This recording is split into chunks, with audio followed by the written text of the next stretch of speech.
Hola, hola, ¿qué tal amigos? Mi nombre es Emilio Acosta, soy miembro de Venezuela Provincial.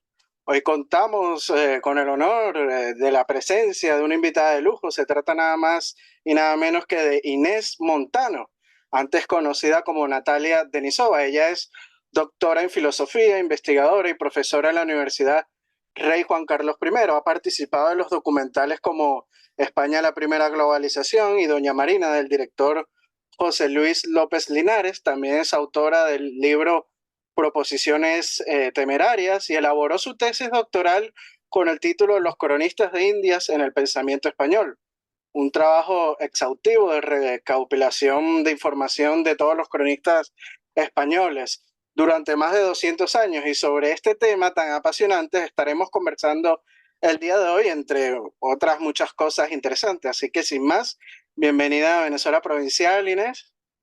Encantada. Muchísimas gracias por la invitación. Bueno, para nosotros es todo un honor contar con tu presencia, como hemos dicho anteriormente. Y bueno, la primera pregunta no puede ser otra, sino de cuáles fueron los motivos que te llevaron a realizar tu tesis, ¿no? Sobre los cronistas de Indias en el pensamiento español. En ella Ujú. hablas de la tergiversación de la historia de España en las crónicas de Indias y en su trabajo dinamita la leyenda negra desde esas fuentes primarias, ¿no es así? Ujú. Sí, es así. Y pues lo que me llevó a hacerlo son dos cosas principalmente, porque cuando empecé a estudiar la historia de España, Hispanoamérica, no de todo el mundo hispano, em, es que la cantidad de personas que han participado en todo el proceso, ¿no? En descubrir, en poblar, en gobernar, en hacer libros, es apabullante. Te deja absolutamente impresionado y claro, hay que tener muy buena memoria para retenerlo solamente, no toda esta información solamente con la memoria. Es imposible, con lo cual mejor lápiz corto que memoria larga, y con lo cual empecé a hacer fichas para no perderme, para también quedarme con los más importantes, ¿no? Descubridores o políticos, lo que sea. Y al fin y al cabo la obra estaba creciendo y pues uno de los no, o de los profesores como Agapito Maestre, por ejemplo, o Javier Campos, pues me dijeron, hombre, es que no existe ya, es decir, han existido algunos catálogos, evidentemente, hay varios libros, pero como tal, una obra que tú dices, es que ¿quién ha sido Grijalva? ¿Quién fue él? Entonces abres y miras, y, pues consultas, ¿no? Es decir, como algo que esté a mano, que esté más disponible, pues ya no quedaba.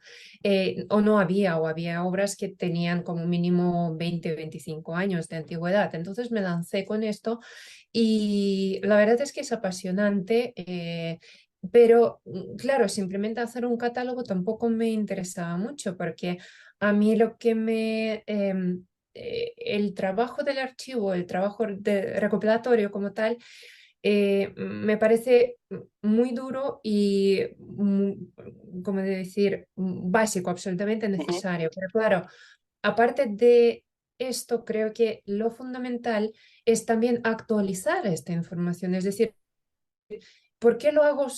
Solamente lo hago para dejar constancia o esto nos puede servir hoy día para algo.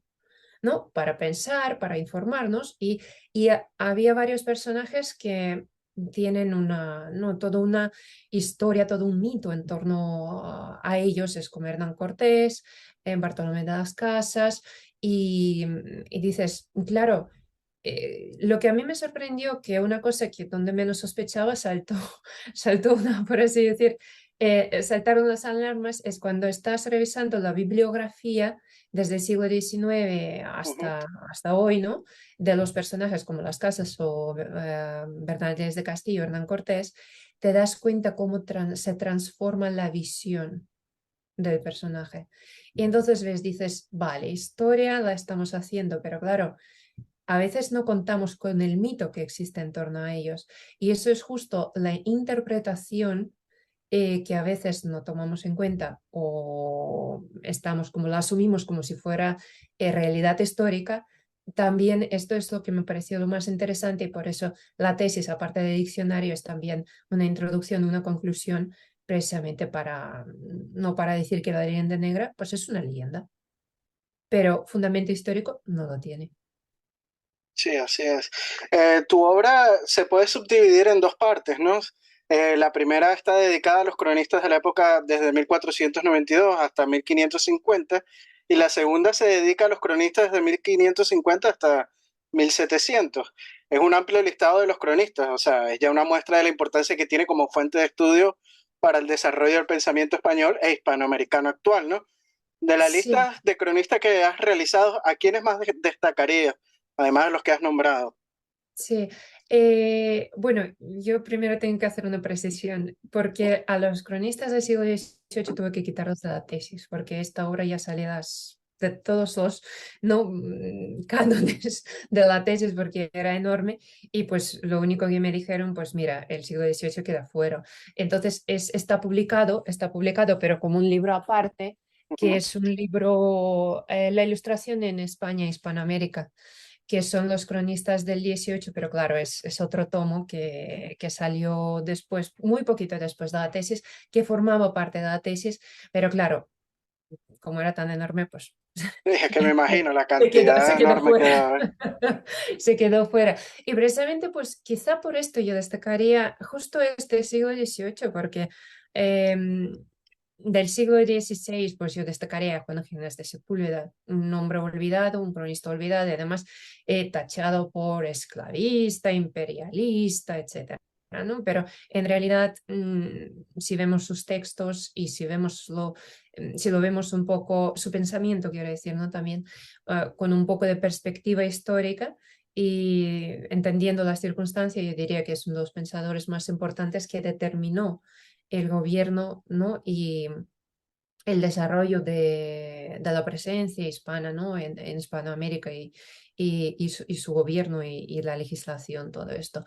En el siglo XVII, yo diría que es Solórzano Pereira, que aparte de participar, un jurista, oidor, que antes quiere decir un juez, que realiza, aparte de participar en la recuperación de las leyes de Indias, pues realiza la obra La política indiana, donde pues narra, si a través de Sepúlveda podemos saber cómo cuajó el imperio, ¿no? Cómo finalmente consiguieron gobernar y como establecer los gobiernos.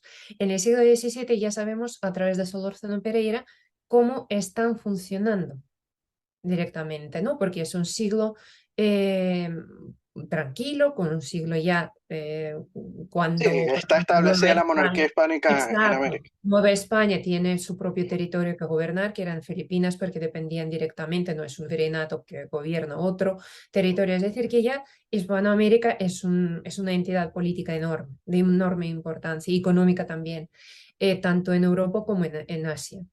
Y luego, en el siglo XVIII, yo me quedaría aquí además con varios personajes, porque el siglo XVIII, y sobre todo insistir en que sí hubo ilustración en Hispanoamérica y la hubo tan importante como en otros territorios, como en Europa, como en España.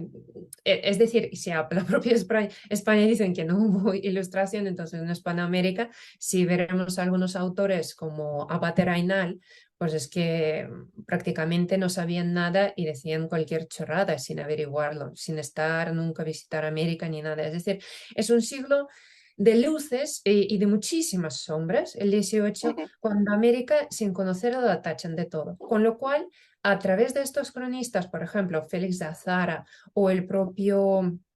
Bueno, ya es más bien el siglo XIX, ¿no? El viajero Humboldt, Ujú. eh, que describe unos territorios, ¿no? Ahí a finales del 18, principios del 19, describe los serenatos, dicen, es increíble, pero hay científicos maravillosos. Todos, también muchos franceses descubren que hay científicos impresionantes en Venezuela, ¿no? En todo el territorio también del Virreinato de Perú de aquella época y colaboran con ellos en medir meridiano, en descubrir animales, en descubrir, quiero decir, especies, ¿no? De flora, fauna. Y, por ejemplo, Félix de Azara es un autor fundamental sin el cual no se puede entender la obra de Darwin. Ujú. no sé, teoría de la evolución, no se puede, bueno, es un poco igual atrevido decir, ¿no? Que sin la obra de Félix de Azara sería más complicado para Darwin realizar su obra, porque él le cita muchísimo en las obras. Lo que pasa es que en la propia obra, ¿no? Sobre la evolución, ahí ya Azara desaparece. Pero claro, dejó su huella, porque Azara pasó muchísimos años ahí entre Paraguay, Brasil, para delimitar el territorio, y como la otra parte, que eran portugueses, no querían venir, entonces se dedicó a observar animales, a observar distintas especies de animales, de flora y fauna, los mandaba también ejemplares a Madrid, a los gabinetes de ciencias naturales, entonces, y hizo su obra que pues sirvió para esto. Sí, totalmente de acuerdo con lo que dices. Es más, como bien citaste, Humboldt es un testigo, ¿no? De todas esas luces y toda esa ilustración que se veía en la América española. Cita a científicos en Venezuela como Carlos del Pozo y Sucre, habla de todas las instituciones científicas que hay en México, que son, dice que las más grandes del mundo para la época, ¿no?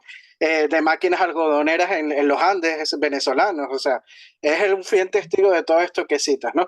Pero hablando de los cronistas de Indias, Inés, hay que nombrar, por supuesto, al más famoso, que es Bartolomé de las Casas, ¿no? Y tú seguramente eres la mayor experta de la actualidad sobre este personaje, ¿no? Que tanto misticismo se le achaca, ¿no? Ujú. Y en tu obra rebates las acusaciones de Bartolomé de las Casas, separando al hombre real que existió y al mito que luego se formó sobre él, ¿no es así? Sí, exactamente. Es decir, Bartolomé de las Casas fue uno de los no, uno de los cronistas, por así decir, quien más éxito tuvo de todos, de todos. No, es muy complicado encontrar a alguien más cuya obra ha sido reeditada tantas, miles de veces en tantas lenguas y no, cuyo nombre está prácticamente, no, cada uno lo conoce. Y el asunto de Bartolomé de las Casas es que, claro, si vemos un pequeño fragmento de la brevísima destrucción de las Indias, lo que vemos es que, a ver, solamente no pensando lógicamente, haciendo ciertos cálculos, como han dicho muchos estudiosos, ¿no?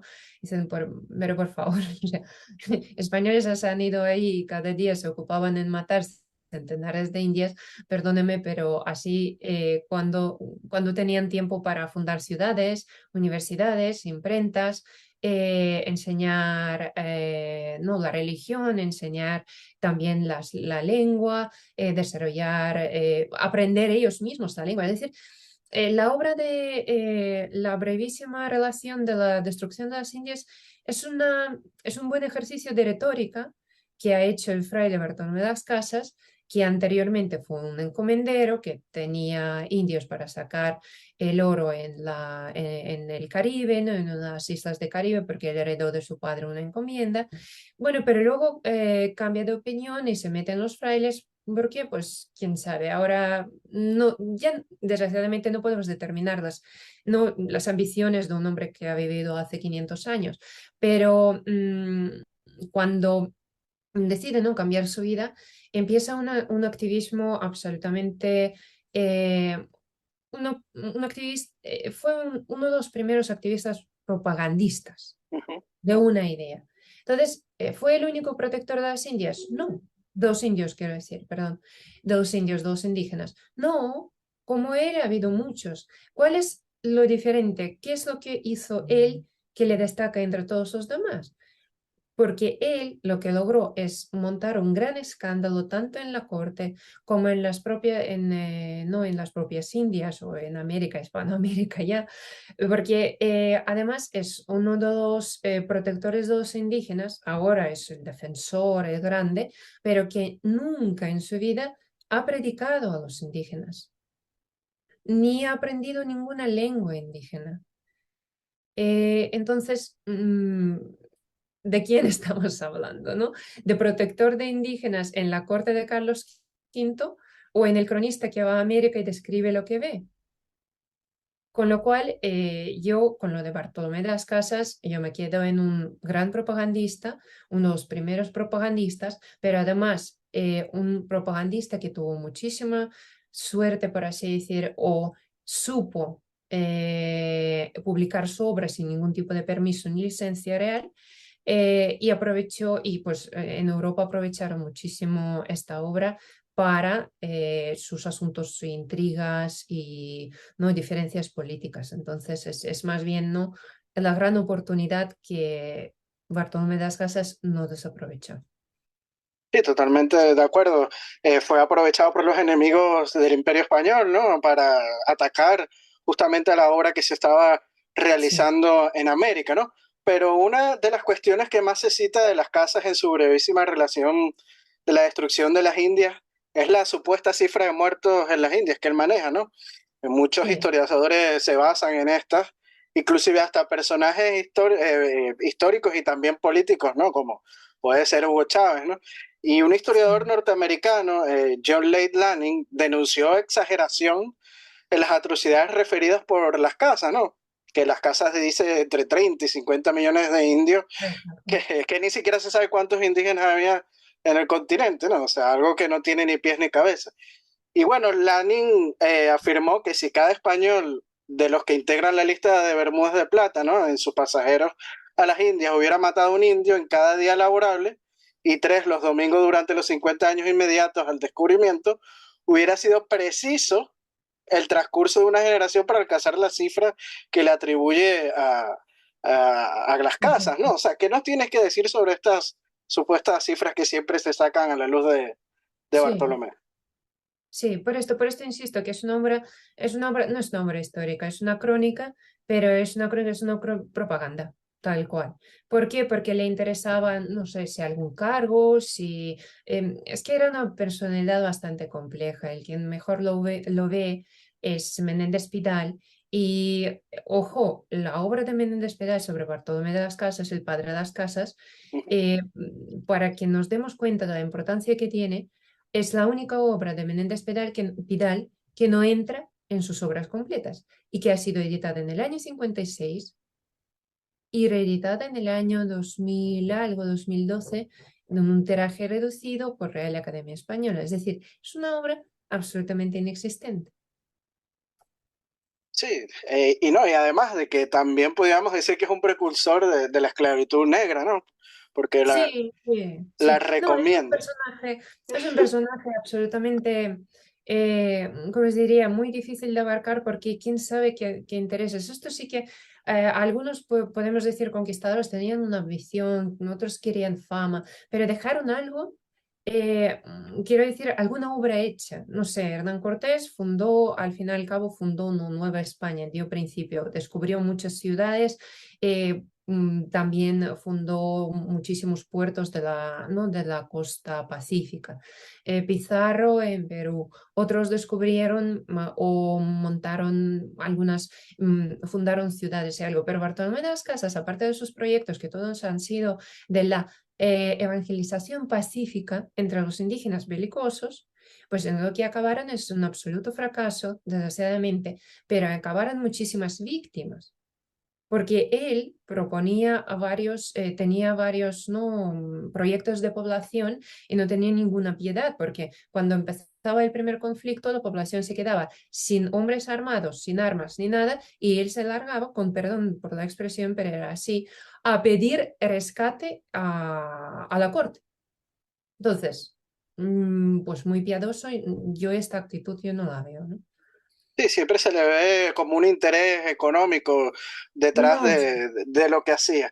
Pero bueno, cambiando un poco el tema, quizás el cronista de Indias más famoso de Venezuela sea el criollo José Oviedo Ibáñez, ¿no? Que escribió la historia de la conquista y población de la provincia de Venezuela en 1723, ¿no? Y que ha sido considerado por muchos autores como la primera historia de Venezuela. Él se nutrió fundamentalmente de los textos escritos por los cronistas como Fray Pedro Simón, Fray Pedro de Aguado, y que fueron publicados en el siglo XVII.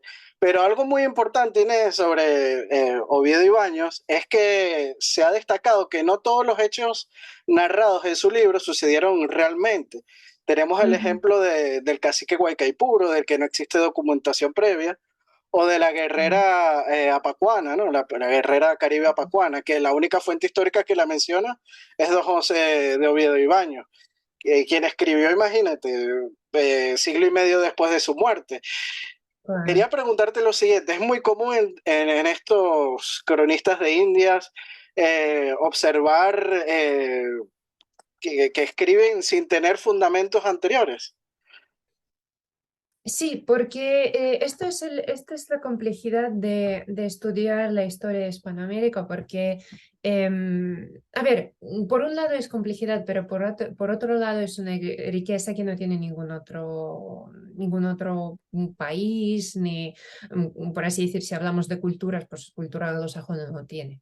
No tendrán documentos, tendrán algo, pero esta riqueza narrativa no lo alcanzó a tener ninguna cultura, ningún imperio, si quiere.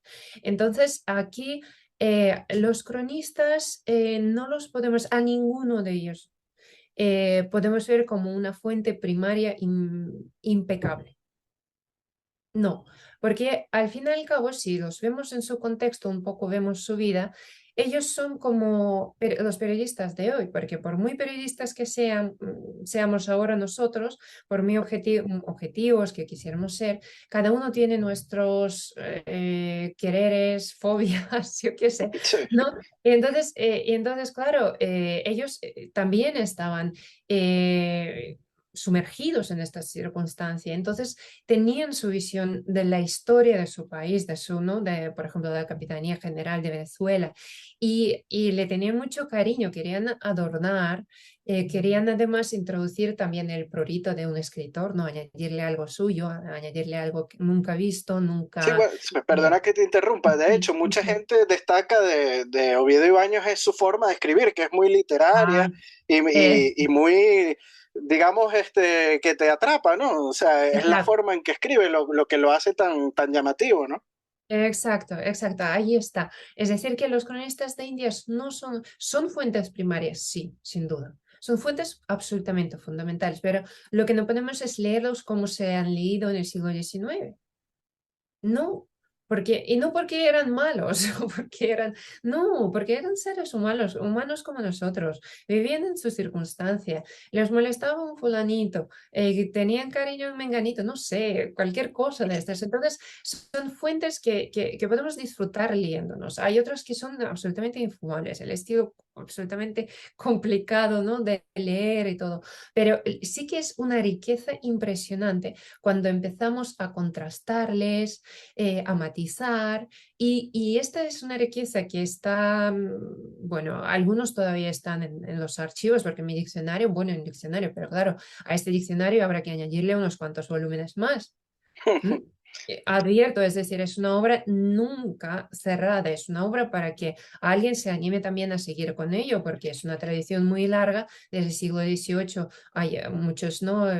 Autores mexicanos que montamos sus propias imprentas, pero bueno, en aquel momento no para escribir sobre los cronistas, sino para escribir sobre los autores, ¿no? Mexicanos, peruanos, etcétera. Es decir, que es recopilaciones, es una tradición muy, muy larga. Y, y entonces, claro, ¿cuál es la ventaja de todos estos escritos? Nos permiten ver ah, los mismos acontecimientos desde distintos puntos de vista, pero sí que lo que no podemos disfrutarles simplemente como de una obra literaria. Por ejemplo, el estilo, ¿no? de este cronista es impresionante. Además, lo que hace es una épica muchas veces. Lo que hace es también lírica, es decir, introduce unos fragmentos espectaculares, es decir, no, para el teatro, para una obra de teatro o algo así. Y ahí está la riqueza, pero claro, desde el punto de vista de los historiadores hay que ser un poco más... rigurosos en este sentido y contrastar mucho varias fuentes precisamente para no perder nada de esta realidad histórica que era riquísima en matices.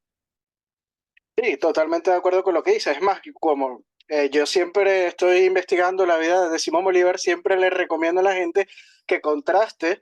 las fuentes y las versiones, ¿no? De lo que dicen diferentes autores para poder tener una idea de la realidad, o sea, de acuerdo con lo que dice Inés. Y bueno, para nuestro público quería preguntarte lo siguiente, además de Oviedo y Baños, ¿qué otro cronista destacarías de lo que sería la tierra firme, lo que es actualmente Venezuela, Colombia? Sí, sí, es verdad. Aquí me pilla desprevenida en este caso, Bueno, Fray porque Pedro de Simón fue uno muy importante de esta Pedro zona. Simón, claro, claro, claro. Pedro Simón es uno de los cronistas fundamentales porque se propuso hacer ¿no? Hacer la historia del territorio que todavía tenía poco más que algunos, ¿no? Algunos escritos y sobre todo las cartas de los propios conquistadores, ¿no? Porque lo curioso de Venezuela es que aparte del propio descubrimiento, del proceso de descubrimiento, ¿no? Cuando se juntan los alemanes, los españoles, los huestes que venían de la costa, ¿no? Las huestes que venían del centro. Entonces, eso es un episodio sí que bastante conocido, pero luego hay como una, un tiempo, un poco más de medio siglo, que donde como tal crónica hasta Pedro Simón no la encontramos. Es decir, aparte de la obra de Quesada, ¿no? Que Ujú. es uno de los conquistadores que estaba ahí y que describió, ¿no? Cómo se encuentran las tres huestes y todo lo que no se... Es decir, pero además Quesada estuvo presente ahí como solo una parte, porque luego ya lo principal, el encuentro es en Bogotá, es decir, Venezuela con los cronistas se queda un poquito como con las fuentes como más fragmentadas, ¿no? Son las fuentes más bien como las cartas o algunos documentos. Pero yo diría que es Pedro Simón y justo al cronista, ¿no? Al que hemos mencionado, porque son dos obras. Primero, Pedro Simón hace una recopilación y justo con el objetivo, porque él mismo lo declara, ¿no? Al principio, porque este territorio, Venezuela como Capitanía General, pues ya ¿no? Tiene que tener la narración una obra, ¿no? Por así decir, de consulta y donde estén los hechos. Y luego, por otro lado, esta obra de una narrativa tan impresionante, aunque con sus, ¿no? Con sus más que menos que algunos episodios son absolutamente literarios, de Obanda, de José de Obando y Baños. Estas dos obras yo creo que son fundamentales. Sí, de hecho, a Fray Pedro Simón se le considera el primer historiador de Colombia y Ujú. Venezuela. Creo que es muy De importante Venezuela, sí. resaltarlo, ¿no? Sí. Eh, Cambiando un poco de tema, Inés, porque leí un artículo tuyo que se llama Demagogia Criolla, que me encantó. Déjame felicitarte por él. Y tú dices en este artículo que Hispanoamérica tiene un problema ontológico, ¿no? O sea, que se niega a sí misma y no hay país de la América española que no esté enredado con problemas sobre sus orígenes, guerras civiles y separación de España. ¿Qué no tienes que contar al respecto sobre esto que cita? Ujú. Eh, sí, es una cuestión compleja, pero es una cuestión compleja porque aquí pasamos de cuestiones académicas, de cuestiones de investigación, a un asunto, aparte de cotidiano, un asunto muy personal, ¿no? Estamos pasando ya a nivel de tú a tú, no es a nivel psicoanalítico, por así decir, porque el problema, ¿en qué consiste el problema ontológico? Yo diría, pues hay, aparte, pues todos los conquistadores, ¿no? Es que, por ejemplo, Alejandro Magno, César, no sé, el turco, ¿no? Eran conquistadores, pero no hay furia contra ellos, no hay cólera contra ellos, pero contra Pizarro, contra Cortés, no sé, cualquier otro, Pedro Alvarado, dices el nombre de cualquier personaje, no solamente de conquistador en general, ¿no? De algún no español de aquella época, y ya... Vamos, empiezan ya un cierto resquemor y todo esto. Y claro, si lo miramos con un poquito de rigor y quitando mucha pasión que tenemos no por cómo aparecieron, por la conquista o lo que sea, ¿no? Si le quitamos esta pasión que muchas veces no, pasión quiere decir cólera, ¿no? Que hay, Ujú.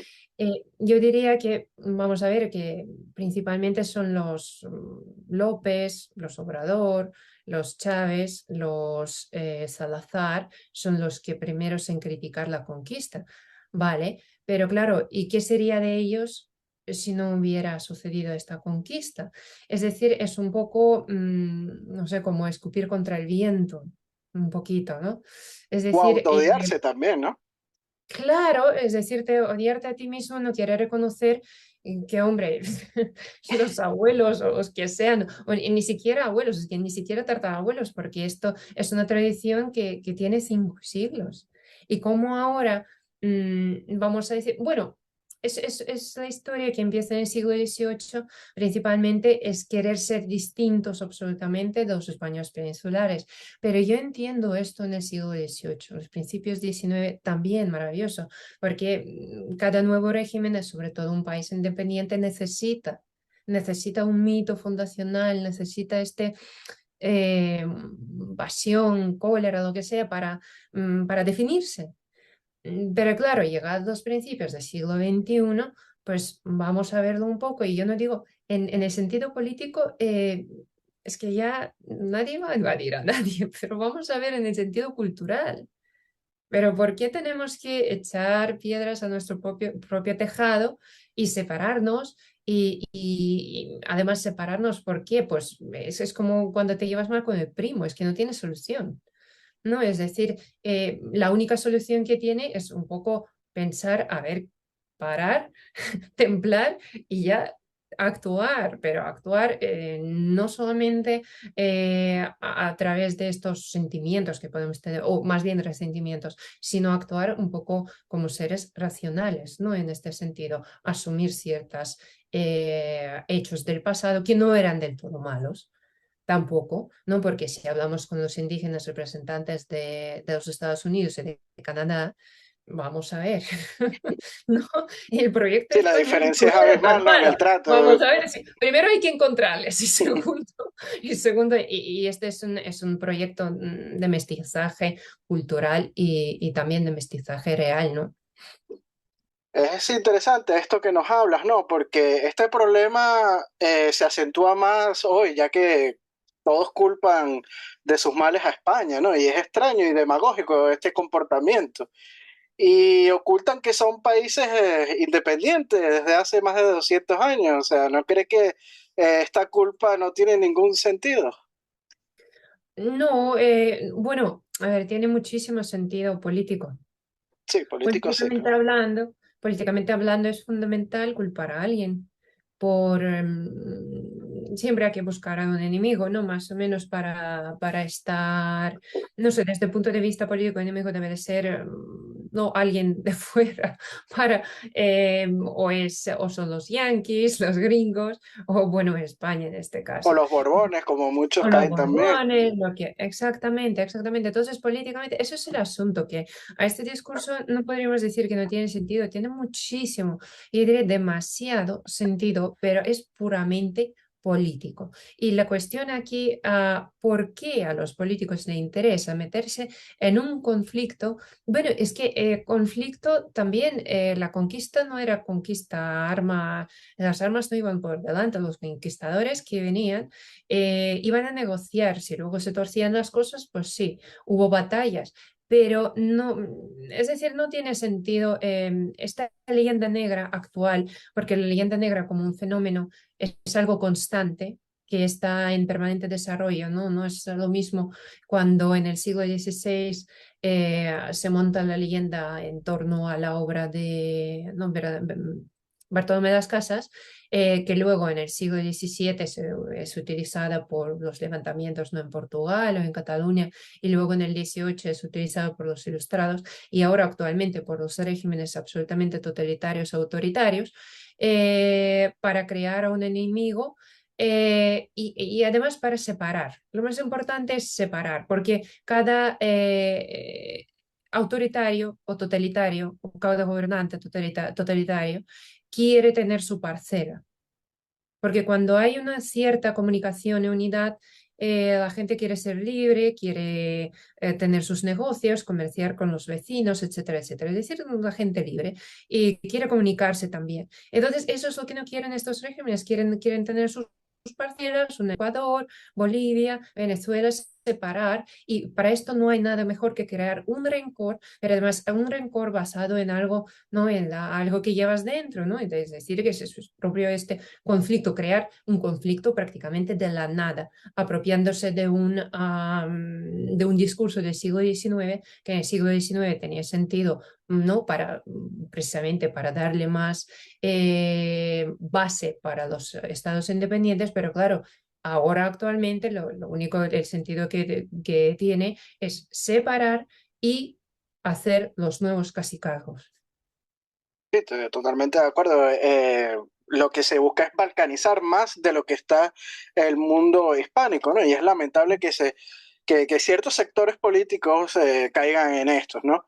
Y bueno, ya estamos llegando al final del podcast, Inés, pero quería preguntarte lo siguiente, ¿no crees que en estos procesos se suele caer, por supuesto, en leyenda negra, pero del otro lado, tanto del indigenismo como del nacionalismo, en una especie de leyenda rosa, porque vemos que a los indígenas se les pinta como seres casi sin pecado, ¿no? Concebidos, y los libertadores, los entre comillas libertadores, son unos seres santos o casi dioses, ¿no? O sea, ¿no crees Ujú. que se suele llevar a los extremos de una leyenda negra contra con una leyenda rosa?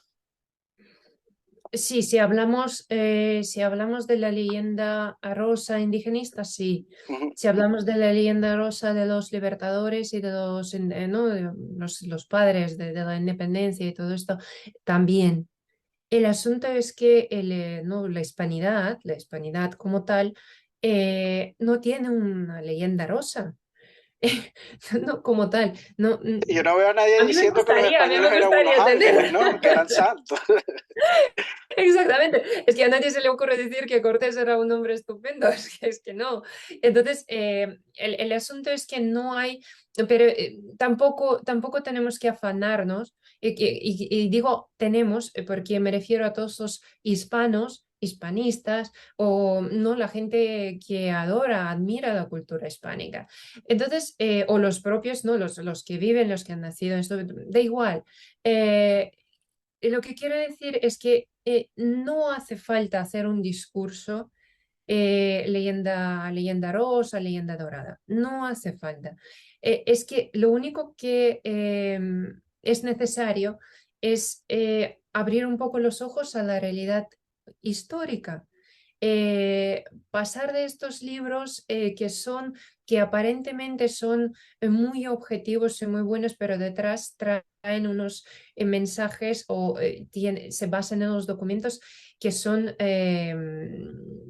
determinados por algunas visiones políticas, ¿no? Es decir, lo que necesitamos es estar permanentemente alerta para aprender, para ampliar nuestro, por así decir, horizonte en este sentido, en el sentido cultural, y además pasarlo bien aprendiendo de aquella época. Y además hoy, además cuando vemos que era un mundo absolutamente rico, o sea, rico en el sentido cultural de esta palabra, ¿no?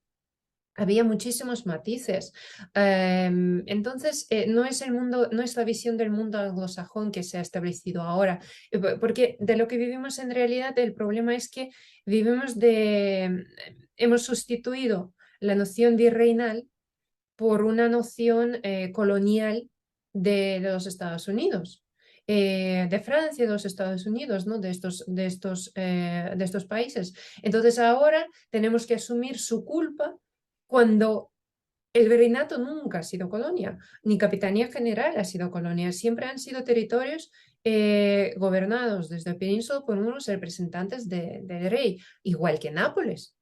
Ujú. Nápoles era virreinato. ¿Alguien ha dicho que Nápoles es la colonia? A nadie se le ha ocurrido. ¿Por qué? Porque está en Europa y cada uno puede ir ahí y ver qué pasa, igual que en todo el mundo. Quiero decir, dentro de Europa, ¿no? El territorio, nadie ha creado leyenda negra sobre Nápoles. ¿Pero por qué se cree la leyenda negra sobre América y sobre sus habitantes? Precisamente porque viajaba muy poca gente y la gente que viajaba no tenía muy buenas intenciones. Entonces, no, los pocos las pocas crónicas que tenemos que describen América bien, pues son muy pocas. O por ejemplo, uno de los representantes justo habla de Venezuela y es un hombre que narra su conquista, era alemán Nicolás Federmann. Ujú. Esto sí que es un documento objetivo que narra sus, ¿no?, peripecias conquistando Venezuela. Entonces, yo diría que bueno, llamarlo salvación, no sé, es demasiado presuntuoso, pero por lo menos quitarte este complejo, quitarte este problema ontológico, ¿no? Como lo llamé, yo creo que está ahí, es decir, que matizar, aprender y además pasarlo bien con la cultura hispánica, yo creo que eso está clave. Algo importante que acabas de señalar, que me parece muy importante hacer hincapié, es sobre lo que dices de los Estados Unidos, de cómo ellos se quieren quitar la culpa, ¿no? Y Sí, achacársela a los españoles en este caso, sí, que cuando las estatuas que son atacadas en Estados Unidos justamente son de Cristóbal Colón o de otros exploradores o conquistadores, o como ellos mismos se llaman pioneros y a los españoles le llaman conquistadores, conquerors, ¿no? Entonces sí, aquí vemos lo que hay de traspié, ¿no? O sea, es sí. exactamente esto que tú estás diciendo. Sí, pero por otro lado también a los Estados Unidos, como ha dicho uno de los colaboradores de Canales Hispánica que tenemos, ¿no? Como ha señalado muy acertadamente, los Estados Unidos es un país más de Hispanoamérica, Sí, claro. porque simplemente, y no geográficamente hablando, sino por la población, porque los Sí, son hispanos son 60 millones de hispanos hoy en día.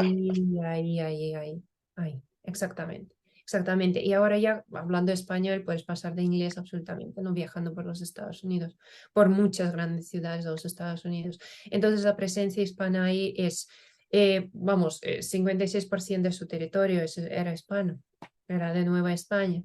Entonces, y ahora es pues la población y no la lengua que está, la única lengua que no ha sido destruida, no ha sido, no, por así decirlo, pero porque ha habido migración de italianos, de franceses, de todos los países, ¿no? Alemanes, pero las lenguas han desaparecido, pero el español no. El español sigue como la segunda lengua más importante, ¿no?, de los Estados Unidos. Entonces, y en este caso, pues pueden tener otra vez, tener su discurso de domingo, de tirar las estatuas, de proyectarse, ¿no?, como quitar su culpa histórica a través de Colón. Pero esto, todo el mundo más o menos, también los Estados Unidos se da cuenta que esto es una cosa de domingo para sacarlo en las noticias, cuando la realidad cotidiana de los Estados Unidos es un país más de Hispanoamérica.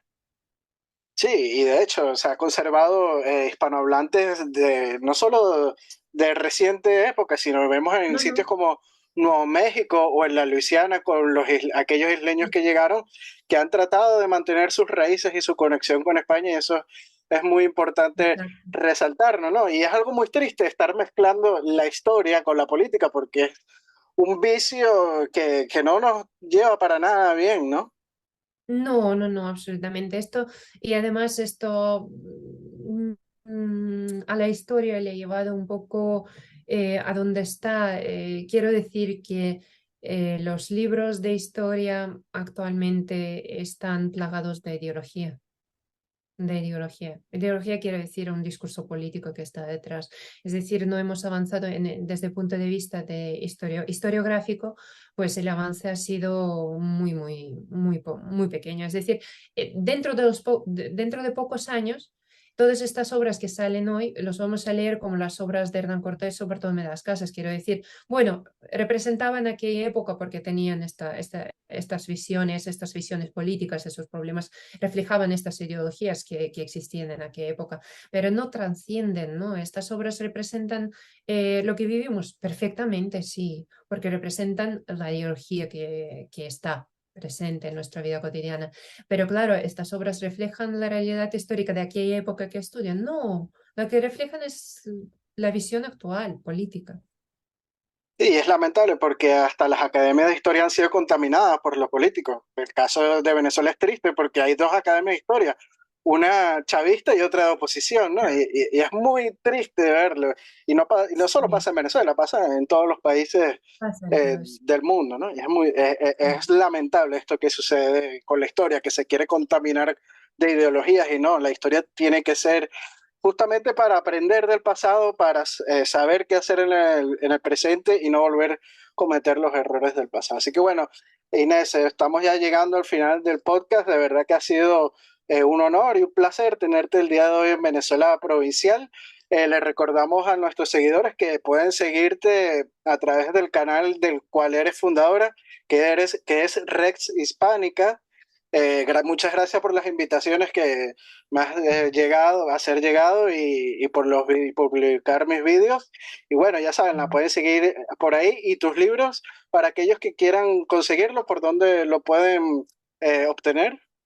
Es un poco complicado, pero se puede ver en la Fundación Universitaria. Todos los libros han salido en la Fundación Universitaria Española. Están ahí. Y en Amazon y también en Casa de Libros. Sí, sí, sí, sí, no, poniendo al buscador Diccionario de Cronistas de Indias de Nisova, sí, sí sale, porque aquellos libros sí que salieron todavía con el otro nombre y salen y en librería Pons, y, sí, en varios sitios. Ujú. Pero fundamentalmente no, han sido editados ahí en la Fundación Universitaria Española porque son libros, al principio eran libros muy académicos, quiero decir, no es una lectura de mesilla de noche. No, pero Entonces, hay muchos bueno, frikis de la fue una, historia que nos gusta leer este tipo fue de una trabajo, ¿no? institución, ¿no? Sí, entonces si no logran encontrarlo, pueden escribir a esta fundación y ellos normalmente renuevan permanentemente, reeditan, ¿no? Por así decir, hacen nuevos tirajes. Bueno, ya saben los seguidores cómo obtener estos libros. Y bueno, Inés, las cámaras de Venezuela Provincial son todas tuyas para poder despedirte de nuestro público.